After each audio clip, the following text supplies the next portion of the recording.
আজ করব দই চিংড়ি। চিংড়ি মাছটাকে ভালো করে খোসা ছাড়িয়ে নিয়েছি, দিয়ে লবণ হলুদ মাখিয়ে নিলাম। অন্যদিকে কড়াইয়ে তেল গরম করছি। তেল গরম হলে চিংড়ি মাছগুলো ছেড়ে দিলাম। চিংড়ি মাছগুলো ভাজা হয়ে গেলে ওই তেলের মধ্যেই তেজপাতা, লঙ্কা, এলাচ, দারচিনি দিয়ে দিলাম।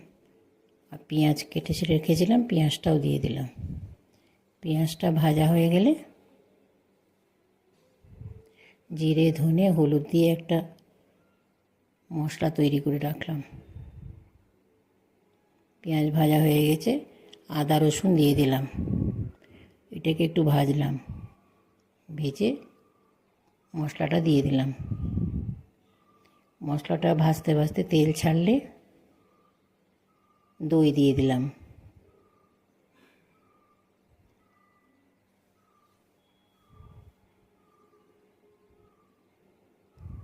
একটু চিনি, পরিমাণ মতো লবণ দিয়ে আবার ভাজতে লাগলাম। ভাজতে ভাজতে তেল ছাড়লে জল দিয়ে দিলাম।